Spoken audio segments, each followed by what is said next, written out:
é algo que é muito significativo para que a gente saiba lidar, porque se Deus não ensinar você e eu a lidarmos com as nossas finanças, o diabo vai ensinar.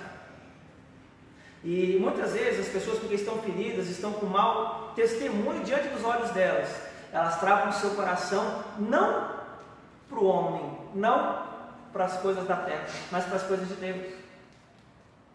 E por causa dessa projeção, a gente arruma culpado com muita facilidade. Ah, pastor, ó, eu não faço mais isso porque eu conheço fulano é mau caráter. Não faço mais isso porque o ciclano é assim, ou porque eu não concordo com isso. E quando eu digo que eu não concordo, não é que eu não concordo com o pastor, eu não concordo com Deus, porque está na palavra. Então, uma vez que Deus me diz, por que Deus me entregou a palavra, irmãos? Para que serve a palavra? O que a palavra tem poder de realizar? Antes de me instruir, me exortar, me disciplinar, ela tem o poder de produzir pensamentos. É por uma palavra que se constrói uma imagem inteira na sua cabeça, que você nem está vendo lá fora ainda. Então, às vezes você está aqui de boa, você escuta uma música, te leva uma lembrança aqui, uma lembrança lá, te faz bem ou mal, dependendo daquilo que você escutou. Ou você escuta uma notícia ruim, ou você de repente vai assistir um filme e você vê algo, e dessa forma você vai produzindo na sua cabeça imagens e formas de perceber coisas. Até aí tudo bem, tá? Então nós vamos falar em Mateus capítulo 6, rapidamente, se Deus quiser, porque às vezes Deus quer estender. Mas a minha ideia é rapidamente. Mateus capítulo 6, nós vamos falar aqui no verso 19.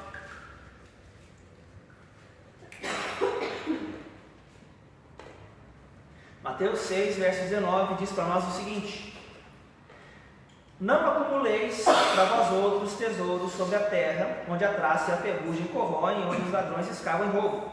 Mas ajuntai para vós outros tesouros no céu, onde a traça nem a ferrugem corrói, e onde ladrões não escavam nem roubam, porque onde está o teu tesouro, aí estará também o teu coração. São os olhos a lâmpada do corpo. Se os teus olhos forem bons, todo o teu corpo será luminoso. Se, porém, os teus olhos forem maus, todo o teu corpo estará em trevas. Portanto, caso a luz que há em ti sejam trevas, que grandes trevas serão. Ninguém pode servir a dois senhores, porque ou há de aborrecer-se de um e amar o outro, ou se devotará um e desprezará o outro. Não podeis servir a Deus e as riquezas, ou a mamon, dependendo da sua tradução, ou até mesmo dinheiro. Por isso vos digo, não andeis ansiosos pela vossa vida, quanto ao que haveis de comer ou beber, nem pelo vosso corpo, quanto ao que haveis de vestir. Não é a vossa vida mais do que o alimento, e o corpo mais do que as vestes? Observai as aves dos céus, não semeiam nem colhem, nem ajuntam em celeiros, contudo, o vosso Pai Celeste as sustenta. Porventura não valeis mais do que muitas aves? Qual de vós, por ansioso que esteja, pode acrescentar um côvado ao curso da sua vida? E por que andais ansiosos quanto ao vestuário? Considerai como crescem os lírios do campo, eles não trabalham nem fiam. Eu, contudo, vos afirmo que nem Salomão, em toda a sua glória, se vestiu como qualquer deles. Ora, se Deus veste assim a erva do campo, que hoje existe e amanhã será lançada no forno, quanto mais a vós outros, homens de pequena fé. Portanto, não vos inquieteis dizendo: que comeremos, que beberemos, ou com que nos vestiremos, porque os gentios que procuram todas estas coisas, pois o vosso Pai Celeste sabe de que necessitais de todas elas. Buscai, pois, em primeiro lugar o reino de Deus e a sua justiça, e todas essas coisas vos serão acrescentadas. Portanto, não vos inquieteis com o dia de amanhã, pois o amanhã trará os seus cuidados. Basta cada dia o seu próprio mal. E aqui já está muito claro para nós o que Jesus quer falar hoje. Se eu quisesse agora fechar a Bíblia aqui, Deus já falou com todo mundo. Agora, uma coisa eu quero separar é o seguinte: Jesus, ele acabou de emendar o Pai Nosso aqui atrás. Ele emendou o Pai Nosso e ele estava ensinando as pessoas a jejuarem. Então veja, por que Jesus apresentou o Pai Nosso? Porque até então a humanidade tinha um Pai que era exclusivo delas, que não era Deus. E eu vou te mostrar uma coisa. João, rapidinho, tá? João 8, verso 44. Quem achar, acompanha comigo. Quem não achar, só escuta. João capítulo 8, verso 44. Olha só: vós sois do diabo, que é o vosso pai, e quereis satisfazer os desejos. Ele foi homicida desde o princípio e jamais se firmou na verdade, porque nele não há verdade.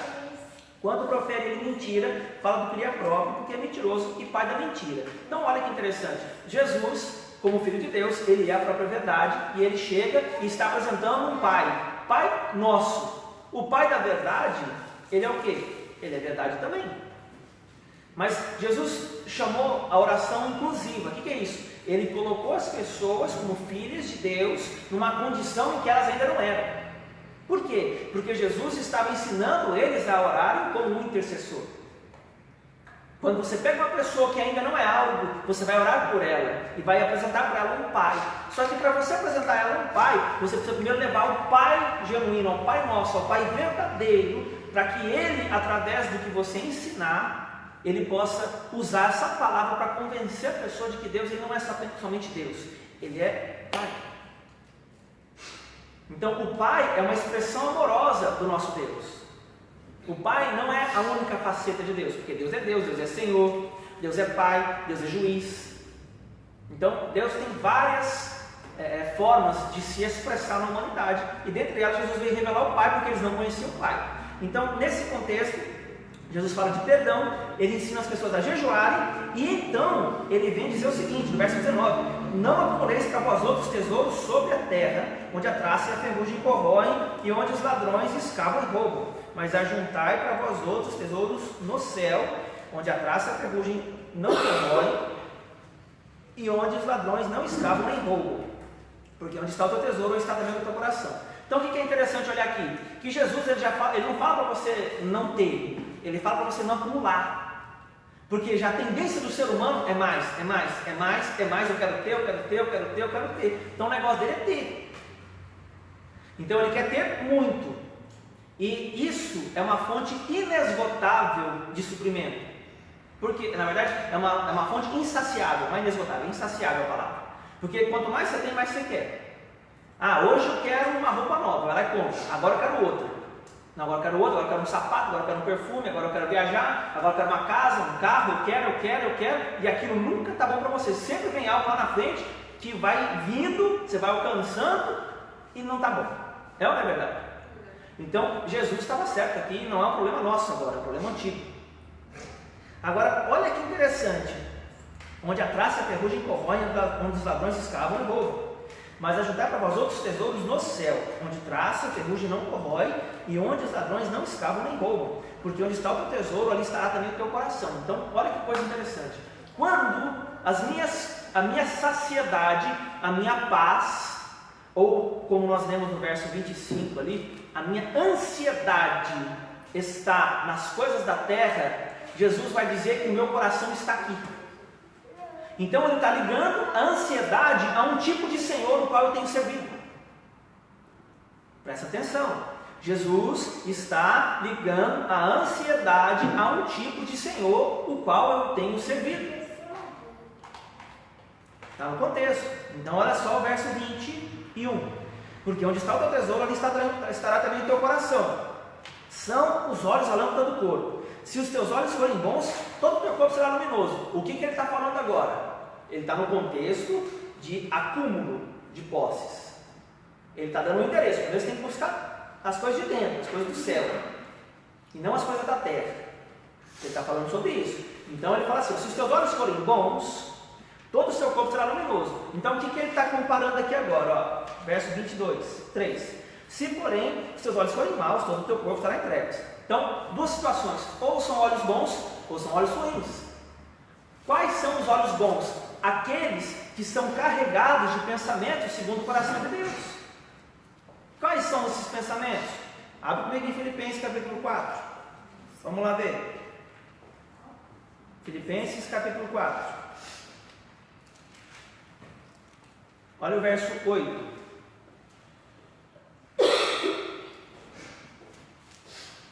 Vocês estão comigo aí? Diz assim, Filipenses capítulo 4, verso 8, diz assim: finalmente, irmãos, tudo que é verdadeiro, tudo que é respeitável, tudo que é justo, tudo que é puro, tudo que é amável, tudo que é de boa fama, se alguma virtude há e se algum louvor existe, seja isso que ocupe o vosso pensamento.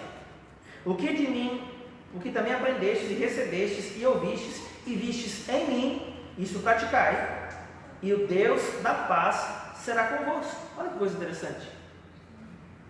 Então, os olhos bons, eles vêm de uma mente que pensa isso.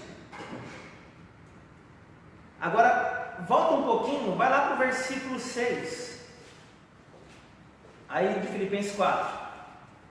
Não andeis ansiosos de coisa alguma, em tudo, porém, sejam conhecidas diante de Deus as vossas petições, pela oração e súplica, com ações de graças, e a paz de Deus, que excede todo entendimento, guardará o vosso coração e a vossa mente em Cristo Jesus. Então você pode voltar para Mateus lá. Então veja que, se os seus olhos forem bons, qual é a condição de olhos bons? São aqueles que pensam o que Deus pensa. Do contrário, os olhos são maus. E o que acontece com os olhos bons e os olhos maus? Eles encharcam o meu corpo com aquilo que eu carrego. Então, o que é a luz? É a vida de Deus, é o amor de Deus, é a bondade de Deus, a generosidade de Deus. Tudo vai sobrar em mim e, consequentemente, eu terei saúde e eu terei o quê? Satisfação emocional. Isso vai fazer com que comigo? Vai me impedir de chegar no verso 25 e ouvir de Jesus: não andeis ansiosos. Então veja que a ansiedade é um distúrbio, não apenas mental, mas nasce no espírito. Ele nasce daquele a quem eu tenho servido, porque olha o que Jesus fala aí, verso 24: ninguém pode servir a dois senhores, porque ou há de odiar a um e amar o outro, ou se devotará a um e desprezará o outro. Não podeis servir a Deus e as riquezas. Então veja que Jesus ligou dois senhorios aqui.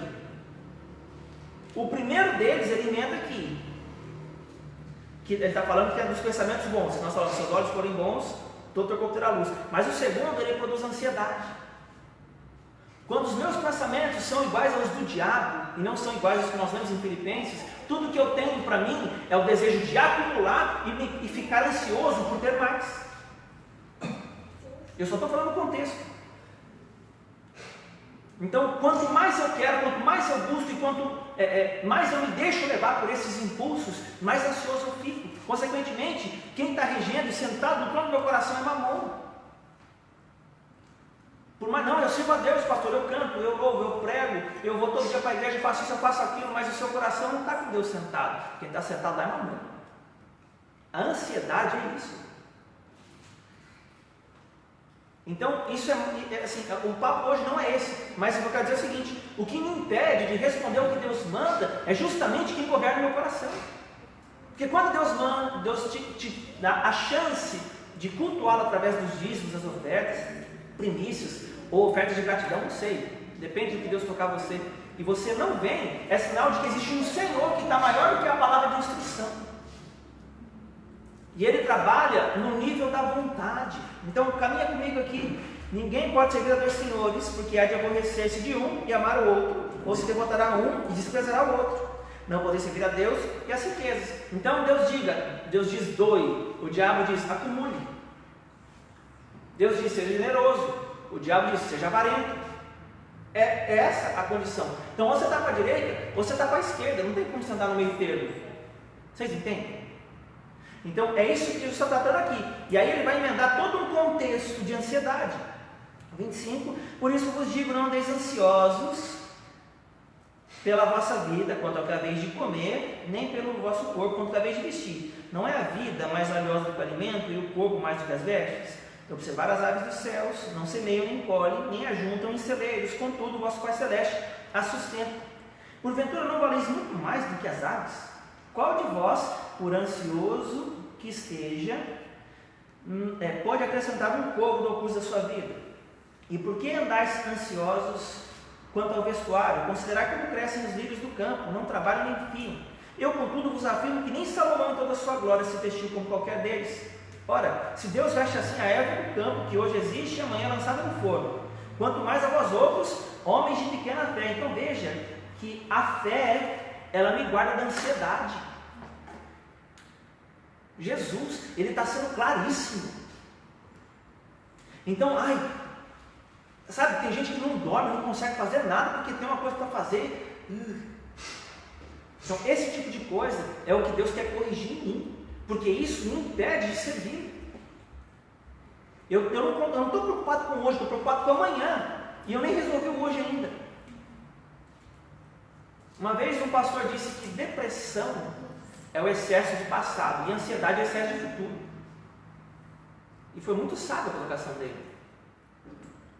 Então o que nós temos aqui? Verso 31.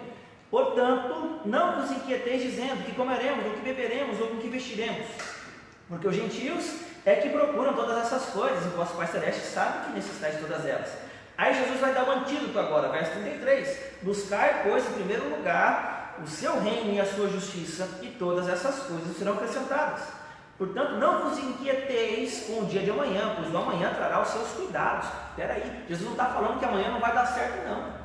Amanhã Ele continuará cuidando de você, sabe da sua necessidade. A questão é que você já projeta para amanhã o seu problema, você está sofrendo hoje. O negócio daqui um mês eu estou sofrendo hoje, meu Deus, vou morrer. Daqui a pouco chega o dia lá, nem morre.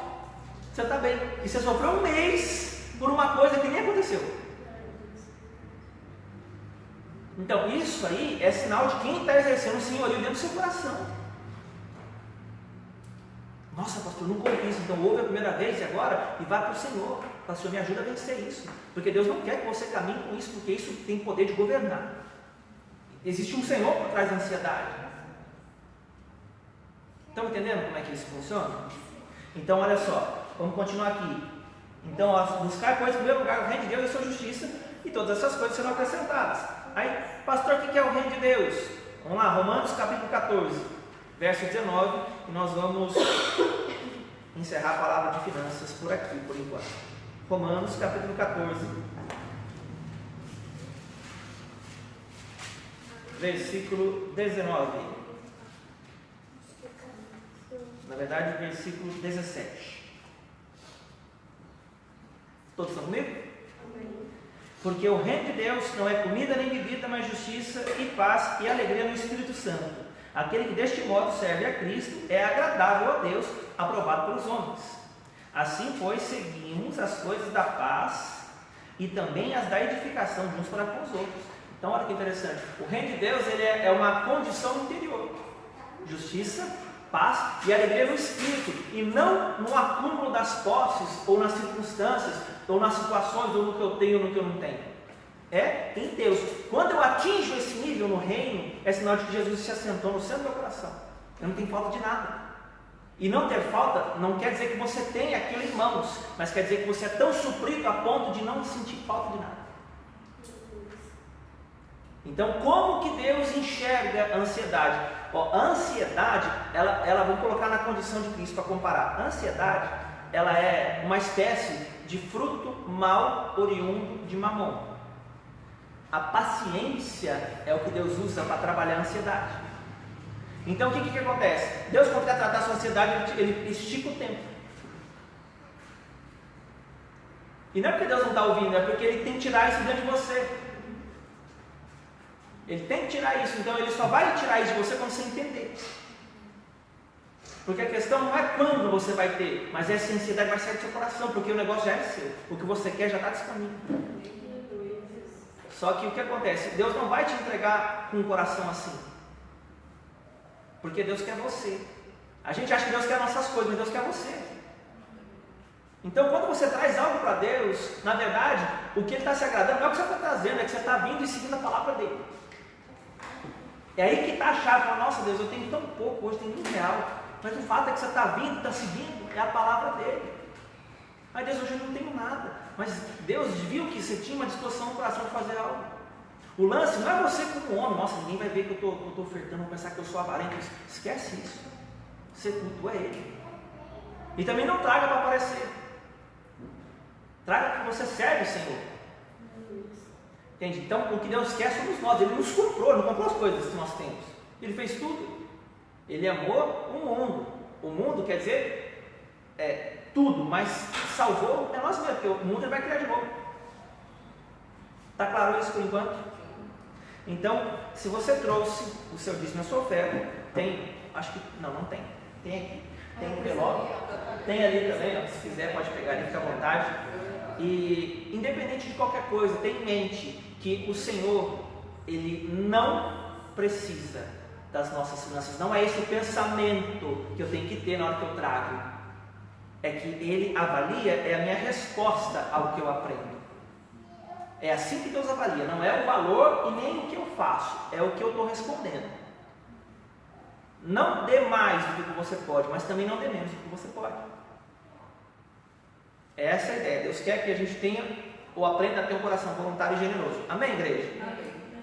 Então tá bom. Então, em cima desse pensamento, vamos orar. Senhor Jesus, obrigado por cada pessoa que trouxe o seu dízimo, sua oferta. Obrigado por cada pessoa, Deus, que se dispôs no coração a servir de uma outra forma hoje e que o Senhor venha prover, papai, em nome de Jesus, a semente para aquele que semeia e o pão aquele que come, porque o Senhor é a nossa fonte. É o Senhor que nos dá poder de produzir e de gerar riquezas. Então, que haja sobre nós cada vez mais um coração generoso, um coração que é desprendido, Deus, porque o Senhor nos ensina que nós não devemos acumular, mas repartir, porque este é o reino de Deus. Então, em nome de Jesus, eu quero abençoar cada irmão que aqui está, segundo a Tua palavra, em nome de Jesus, graças a Deus. Igreja, agora vamos para o nosso segundo assunto. Efésios capítulo 6. Na verdade, Efésios capítulo 5, nós falamos vários, acho que uns 3 ou 4 cursos já sobre isso, mas eu não vou ficar aqui. Eu só vou dar uma pincelada de contexto para vocês entenderem onde é que nós vamos chegar hoje. Quem está sendo abençoado, dá glória a Deus. Glória a Deus.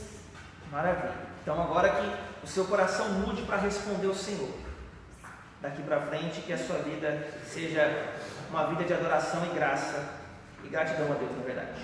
Então vamos lá, Efésios capítulo 6, eu falei, né? Então, mas vamos comigo, vamos passar alguns versículos de cada capítulo para a gente pegar um contexto aqui, montar um pensamento. Efésios capítulo 1, verso 17, primeiro. Efésios 1,17 diz o seguinte: para que o Deus de nosso Senhor Jesus Cristo, Pai da glória, vos conceda espírito de sabedoria e de revelação no pleno conhecimento dele, iluminados os olhos do vosso coração, para saberdes a esperança do seu chamamento, qual a riqueza da glória da sua herança nos santos. Então pode parar aqui. Então, primeiro ponto que a gente vai começar um pensamento. O desejo de Deus, na verdade de Paulo aqui na oração, é que Deus nos conceda o espírito de sabedoria e revelação no pleno conhecimento dele, nos iluminando por dentro. Para quê? Olha aí a continuação, verso 18: para saberes qual é a esperança do seu chamamento, ou seja, por que você veio à terra, qual a riqueza da glória da sua herança, conhecer o reino de Deus por dentro e a suprema grandeza do seu poder para os que cremos, segundo a eficácia do seu poder. Então só isso aqui, Deus quer restaurar você para restaurar o mundo, quer restaurar você para que o seu propósito se cumpra, porque o propósito de Deus não é lá fora, é em nós. Deus cumprindo em nós, o próprio Espírito de Deus através de nós faz o que tem que fazer, porque nós vamos falar as palavras dele, nós vamos expressar os atos dele. Então quando nós fazemos o que sabemos a respeito dele, porque nós o conhecemos, à medida que nós reproduzimos o que falamos, o que pensamos, o que agimos, o próprio Deus se encarrega de materializar o resto. O nosso papel é só conhecê-lo. Por isso que a vida eterna é essa: que te conheçam a ti, o único Deus verdadeiro, e a Jesus Cristo, teu Filho, com enviaste. E aí Jesus ora: santifica-os na verdade, a tua palavra é verdade. O que é santificar? É separar a verdade, é separar o entendimento que Paulo está orando para o pessoal conhecer e descobrir. Estão entendendo? Então, primeira coisa, para nós começarmos a construir o pensamento, Deus quer que o nosso coração se ilumine para que a gente perceba essas coisas. Olha agora o capítulo 2, verso 2. Diz assim, nos quais, vou ler um também, ele vos deu vida, estando vós mortos nos vossos delitos e pecados, nos quais andastes outrora, segundo o curso deste mundo, segundo o príncipe da potestade do ar, o espírito que agora atua nos filhos da desobediência, enquanto entre os quais também todos nós andamos outrora, segundo as inclinações da nossa carne, fazendo a vontade da carne e dos pensamentos, e éramos, por natureza, filhos da ira, como também os demais. Então olha que coisa, quem faz a vontade da carne, quem carrega pensamentos carnais, ele está sob influência da potestade do ar, e estes, eles têm na condição e na natureza de serem filhos da ira. Então eu não quero separar, mas eu quero dizer o seguinte, que esses pensamentos não são pensamentos de quem nasceu de novo, mas Paulo está desenvolvendo uma conversa onde nós devemos mortificar esses pensamentos para que nós possamos compreender no coração o que é que Deus tem. Porque o diabo, ele ataca nossas vidas através daquilo que a gente pensa, daquilo que a gente sente, daquilo que a gente vê e escuta e interpreta a partir do que ele já ensinou. Como assim, pastor Paulo? O diabo não ensinou nada, é você que pensa. Tudo que você não aprendeu com a palavra de Deus, você aprendeu com ele. Através de homens, através de experiências difíceis e de circunstâncias que não são agradáveis. Tudo foi ele quem proporcionou para você. Para colocar na sua cabeça e fazer você ver as coisas a partir desse ponto de origem. Então, por isso que Deus faz todas as coisas por intermédio de Cristo. Ou seja, é uma nova origem. É uma outra forma de pensar que começa a partir de um outro ponto. Então, se Deus não reprogramar a sua mente, você nunca vai conhecer o Senhor. Você vai inventar um Deus para você. E esse Deus, ele vai ser do jeito que você pensa que ele é. Ele vai ter parte das escrituras e não vai ter ela toda. Porque ele para você só é verdade em partes. Então você montou um Frankenstein Deus para você. Gostou dessa, né? Pega um retalho um Deus, põe lá, esse é o meu Deus. Então a ideia de que Deus, ele é um só e ele não muda. Então nós vamos continuar aqui, ó. Nós éramos filhos da ira e andávamos segundo a vontade da carne e dos pensamentos da carne. Agora nós vamos lá para o capítulo 3, verso 14. Então, olha, Paulo agora vai dar a chave do que restaura o coração do ser humano. Por esta causa, me põe de joelhos diante do Pai, de quem toma nome toda a família, tanto no céu como sobre a terra, para que, segundo a riqueza da sua glória, vos conceda que sejais fortalecidos com poder, mediante o seu Espírito no homem interior. Então, olha só onde é que Deus nos fortalece. Não é no corpo, é no Espírito, no homem interior. Verso 17. E assim habite Cristo no vosso coração pela fé, estando vós arraigados e alicerçados em amor, a fim de poderes compreender com todos os santos qual é a largura, o comprimento e a altura e a profundidade, e conhecer o amor de Cristo, que excede todo entendimento, para que sejais tomados de toda a plenitude de Deus. Então veja, que quando você conhece o amor de Deus nessa profundidade que Paulo está falando, você é tomado do Espírito, você e o Espírito se tornam um. O que você faz aqui é a expressão de Deus. Existe esse nível. Mas agora eu quero mostrar para os irmãos uma coisa que é interessante, que às vezes a gente lê, mas não percebe. A fim de poder compreender, verso 18. Qual é a largura, o comprimento, a altura e a profundidade? Agora olha para mim. O que é largura? Né? Largura e comprimento. Então, largura, comprimento, altura e profundidade. Que imagem isso faz para você? É uma cruz. Então veja que não tem jeito de conhecer o amor de Deus sem ir para a cruz. É necessário que... O que tem que morrer em mim? Esses sentimentos de ansiedade, esses sentimentos de medo, de insegurança, de carência, de tristeza. Não é errado você sentir isso, é errado você ser dominado por isso. Não é porque você está triste, que Jesus ficou triste, Jesus ficou ansioso, Jesus ficou com medo. Faz possível livre desse cálice. Jesus chorou. Não é problema você sentir essas coisas, o problema é você ser dominado por isso e só agir em torno disso. Porque quem não governa as emoções é governado por elas. E Jesus nos deu um fruto chamado domínio próprio. Então, se eu não me domino, é sinal de que eu sou dominado, então eu sou escravo. Estão entendendo? Então Jesus vem me libertar. E qual é o conhecimento da altura, largura, profundidade e comprimento? Como é que é? É a cruz. Então, olha, agora dentro do contexto vocês vão ouvir aquele verso que vocês conhecem. 20. Ora, aquele que é poderoso para fazer infinitamente mais de tudo quanto pedimos ou pensamos, até aí todo mundo conhece, mas isso aqui, ó, conforme o poder que nós opera. A gente geralmente não grava essa parte do verso. Qual é o conforme o poder que nós opera? É o quanto de mim já morreu. Só existe poder operando onde a morte operou e a ressurreição atua. Então veja, se não há o poder que nos opera, Deus não faz infinitamente mais. Porque tem que ter poder, é segundo o poder. Então o poder ele vem pelo esmagar de Deus. Deus te esmaga, te revela a verdade, te restaura e agora você começa a expressar o que Ele te pôs no seu coração. Esse é o poder de Deus, é de transformar o bagaço em cana nova.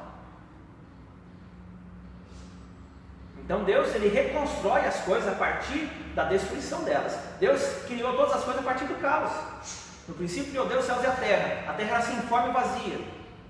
Havia trevas na face do abismo, o Espírito de Deus pairava sobre as águas. Então veja, trevas, caos, destruição, sem forma. Deus cria do caos. Então, se a sua vida ainda não está um caos, está uma beleza, ela vai ficar para Deus fazer. Agora, se já está, essa é a hora de deixar Deus reconstruir. Mas Deus não reconstrói fora, Ele reconstrói dentro. Porque a vida é dentro, o reino de Deus é dentro. Está claro por enquanto? Então, eu estava conversando com a Grazi de cedo, Deus ama fazer um churrasco. Churrasco, pastor? Deus vai fazer um churrasco na sua vida. Quem quer um churrasco? Ninguém quer? Tudo bem, não tem problema, eu vou contar para vocês. Vocês estão receosos, né, com o que eu estou falando. Mas a ideia é que o churrasco é porque Deus é fogo consumidor, Ele consome carne. Tudo que é carne, Deus vai e queima. Aí Deus chega e fala assim, vou queimar a carne na sua casa. Eu disse, glória, já está dando glória, mas nem sabe o que é, né? Então Deus é um especialista em churrasco. Quando Ele quer pegar a sua vida, Ele vai lá e queima a carne na sua vida. Chega lá e vira tudo o contrário. Ele vai pôr você no espírito agora, vamos acender um churrasco lá na casa do fulano. Então você já vai gravar isso toda vez que você ouvir falar churrasco, é disso que eu estou falando. Então Deus quer me capacitar e fazer com que o poder dele opere em mim e através de mim. Então vamos continuar aqui, qual é o propósito de Deus? Olha agora o capítulo 4, o versículo 17. 4:17 agora.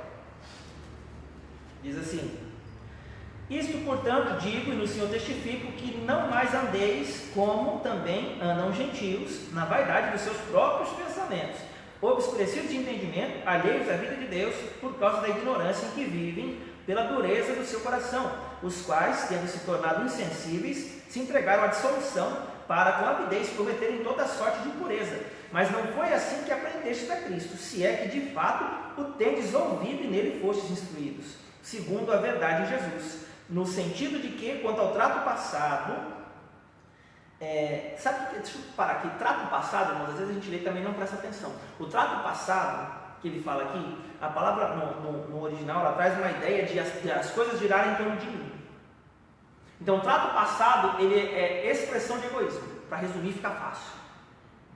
Então, esse trato passado, a gente pode substituir assim, se é que de fato o tendes ouvido e nele fostes instruídos, segundo a verdade em Jesus, no sentido de que, quanto ao egoísmo, vocês, no caso, vos despojeis do velho homem, que é egoísta e se corrompe segundo as concupiscências do engano, e vos renoveis no espírito do vosso entendimento, e vos revistais do novo homem, criado segundo Deus em justiça e retidão, procedentes da verdade. Então, verdade é a origem, justiça é o que Cristo fez, e retidão é a minha conduta segundo o que Cristo fez, é a minha resposta. Então, basicamente falando, Deus me preparou a partir de uma nova origem, que é a verdade, lembra que nós separamos? Primeiro tem a mente que o diabo programou, as experiências, as circunstâncias, as dores, as tristezas, etc. Programação demoníaca, carnal. Aí Deus vem e lança a verdade como ponto de origem e pedra angular. Então, a partir de agora tem que ter uma revelação. Qual é a revelação? Tu és o Cristo, Filho do Deus vivo. Sobre esta pedra edificarei a minha igreja. Você é a casa de Deus. Não é o templo. Você não vai adorar na casa de Deus, você adora aqui. Você se reúne para quê? Para cultuar, para congregar. Mas você é a casa. Então Deus, Ele está agora querendo que você entenda as coisas por dentro. E aí Ele vai chegar e vai falar o seguinte no verso 25, olha aí, por isso deixando a mentira, fale cada um a verdade com o seu próximo, porque somos membros uns dos outros. Então, depois de entender que nós somos unidos, irmãos, Jesus está dizendo o quê? Não, Paulo, né? Não falei a mentira. Aí você pensa, será que eu não posso contar mentirinha branca, aquela que não pega nada, isso aqui, mas a mentira não é isso não. A mentira é aquilo que não procede da palavra. A palavra é a verdade, o que não é palavra é mentira. Então, em vez de reunir para falar mal dos outros, de fofocar, contar coisa que não interessa, que não edifica, Paulo está falando que é melhor a gente se reunir e falar da palavra que une e santifica. As coisas que são boas para edificação. Ele vai concluir aqui, porque somos membros uns dos outros. Irai-vos e não pequeis. Ou seja, irem-se, tudo bem, mas tenham domínio próprio. Não se ponham só sobre a vossa ira. Se você pecar, venha se reconciliar com o seu irmão, porque ele está falando aqui. Nem deis lugar ao diabo, porque a ira e a consumação dela, que é o ato, a destruição, dá lugar ao diabo. É aqui que ele entra. Então, quando você age em ira, você abriu a porta para o diabo. Fala, diabo, chega aí, que eu te dou a chance agora. É assim que a gente faz. E quantas vezes a gente já não fala? Por que a gente destrói os outros? Porque a gente não se domina. A gente é escravo. Então é por isso que conhecereis a verdade, e a verdade vos libertará. E a verdade vai fazer o quê? Me levar para o caminho de justiça e retidão. Amém, igreja? Amém.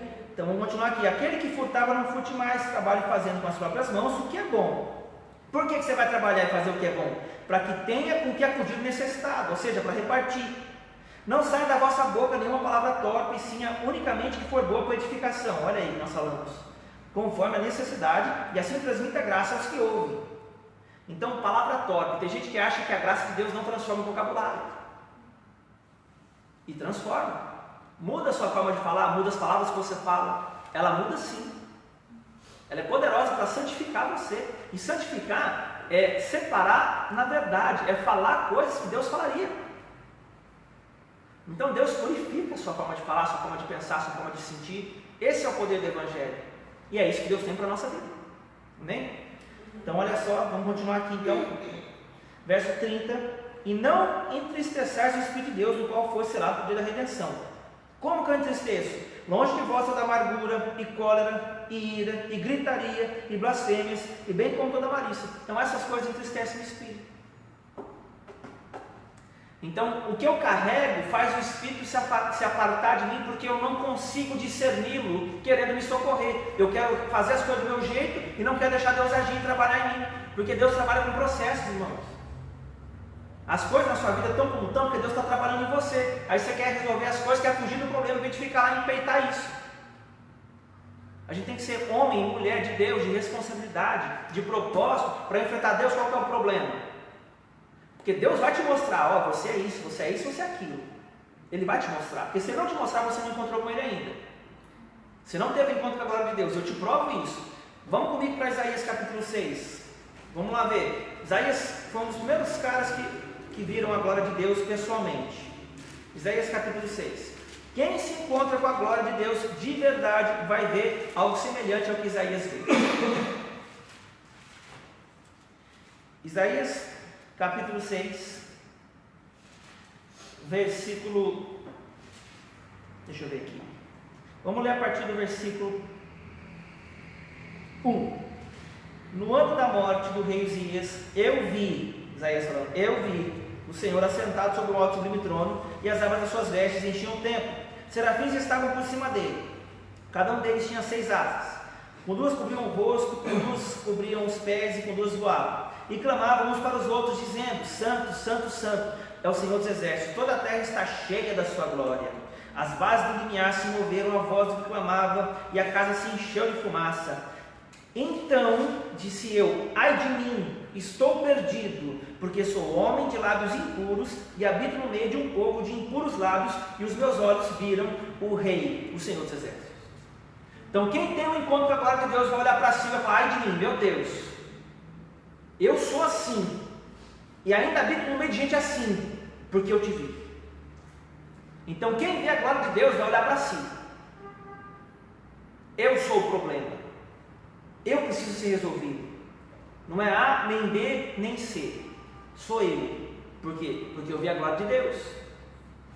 Ou então, ai, Deus manifesta a tua glória, o teu poder. A pessoa só arrepia um pouquinho e acha que Deus manifestou ali. Não é assim. Agora vai mostrar quem você é. Agora olha no Novo Testamento um exemplo, 2 Coríntios capítulo 3.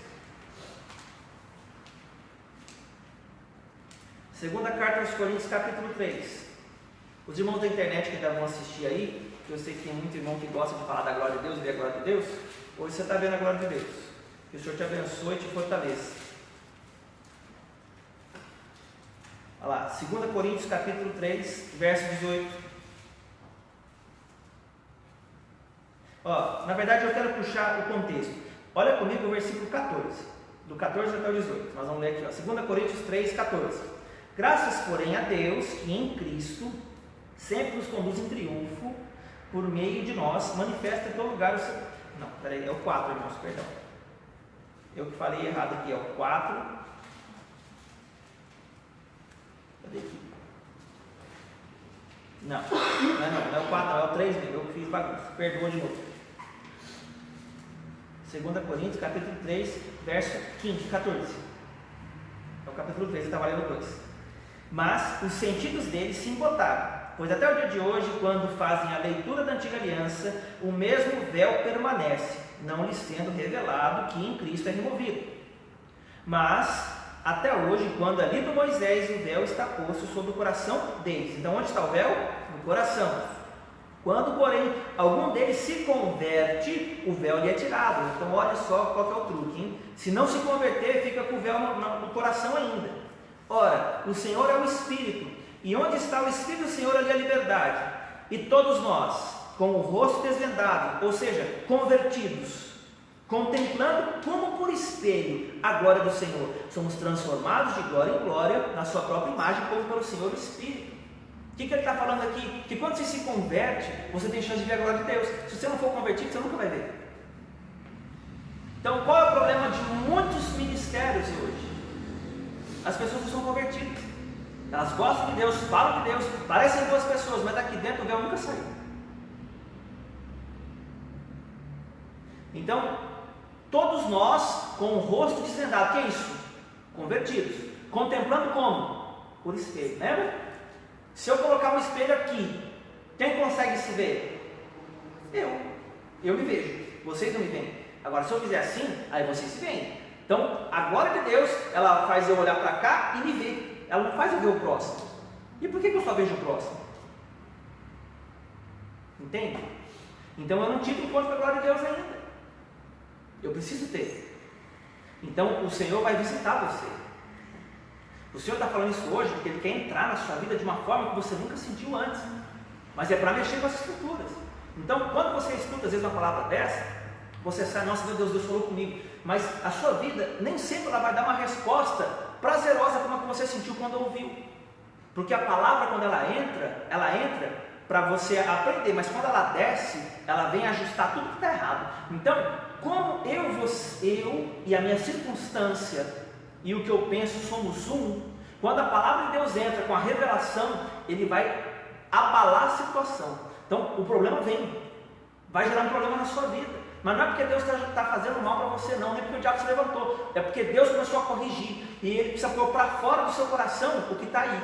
Então, quando aparece, o problema aparece. Quando Deus manifesta, é porque o problema na sua vida apareceu lá. Vocês estão entendendo o que eu estou falando? Então, quando Deus quer desenterrar algo, Ele puxa para fora. Puxou para fora, o problema acontece. Porque estava dentro de você o problema, não estava fora. Não é de fora para dentro, é de dentro para fora. Então Deus vai resolver a sua vida, irmão, vou te abençoar, mas você pode ter certeza que você vai entrar no processo de Deus.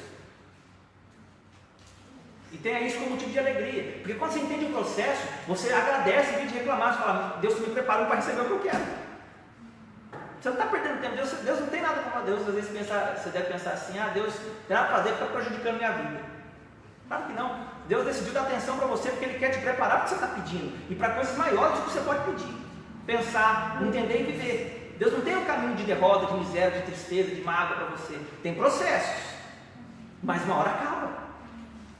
Tem um fim. E o fim é bom. Se você é filho, o fim é bom. Se não está bom ainda, porque não acabou. Glória a Deus, igreja. Não precisa ficar, defunto é lá atrás que fica. Não é aqui. Então, vamos alegrar o coração. Então, olha só, vamos continuar aqui então. Então, a glória de Deus, ela me revela quem eu sou por dentro. E não vai revelar o irmão. Não é verdade? Então, Efésios capítulo 6. E olha só, era para falar disso aqui no começo, mas Deus quis mostrar outras coisas. Mas Ele que sabe, né? A palavra dele. Então, olha só. Efésios capítulo 5, eu quero ver agora o verso 15. Eu ia falar o 6, mas o 6 vai ficar para o próximo culto, se Deus quiser. Efésios 5,15. Sabendo isso tudo, portanto, vede prudentemente como andais, não como honestos, mas como sábios, remindo o tempo, porque os dias são maus. Por esta razão, não vos torneis insensatos, mas procurai compreender qual a vontade do Senhor. E não vos embriagueis com o vinho no qual há dissolução, mas enchei-vos do Espírito, falando entre vós, com salmos, entoando e louvando de coração o Senhor com hinos e cânticos espirituais, dando sempre graças por tudo a nosso Deus e Pai, em nome do nosso Jesus Cristo, sujeitando-vos uns aos outros no temor de Cristo. Então, olha só, essa é a chave para o sucesso dos seus relacionamentos. Aprender a remir o tempo, se encher do Espírito, ter comunhão com pessoas que edificam. Ponto. Aí o que vai acontecer? 22, 21. Sujeitando-vos uns aos outros no temor de Cristo. Agora, o que é o temor de Cristo? O temor de Cristo sempre vai fazer com que você encontre as pessoas com um olhar de compaixão, de submissão. Sujeição. A palavra sujeição é a ideia de você submeter para gerar ordem. Em vez de você bater de frente, porque você é cheio do Espírito, você não tem por que provar nem fazer algo contrário. Você desce para que a ordem se mantenha. Tem gente que quer resolver o problema no braço, na força, na palavra, com os seus irmãos. Não é assim. O maior é o que desce. Por isso que Jesus falou assim: Pai, perdoa, porque eles não sabem o que fazem. E ele era ofendido, não era ofensor. Então veja, não foi o ofensor que teve que pedir para ver se Jesus aceitava o arrependimento dele. Se você é filho, você já libera o perdão antes. Você não quer saber se o cara arrependeu. Fala: eu perdoo, porque você não quer carregar esse veneno dentro de você. Você perdoa antes. Estão entendendo, igreja? Amém, né? Amém? Vamos continuar aqui, ó. Então, o verso 22, ele vai entrar. Agora eu não vou falar isso aqui não. Nós vamos ficar para o próximo dia para vocês voltarem aqui de novo e aprender isso aqui, ó. Porque Deus quer falar com vocês aqui também.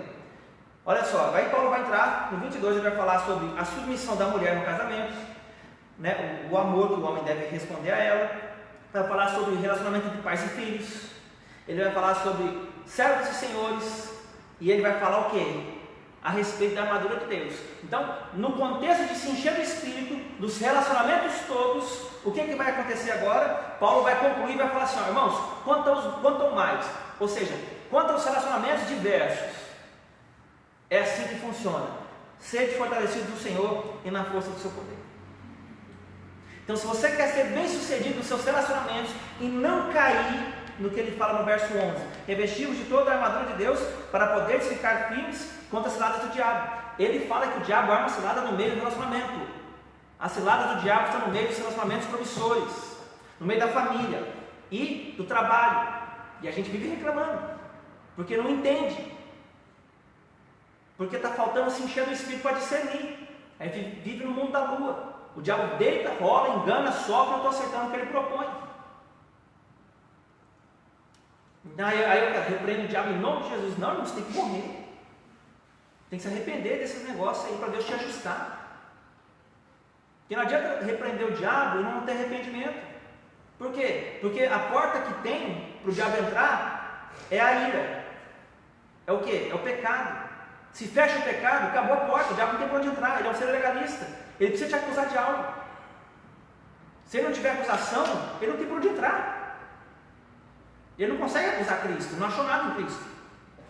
Lembra? Aí vem o príncipe deste mundo, ele nada tem em mim. Então, se o diabo entra na minha vida, é porque tem lugar. E qual é a porta que eu abro para o diabo? É o pecado. Então, o que é pecado? 1 João 3:3. 3:4. Pecado é a transgressão da lei.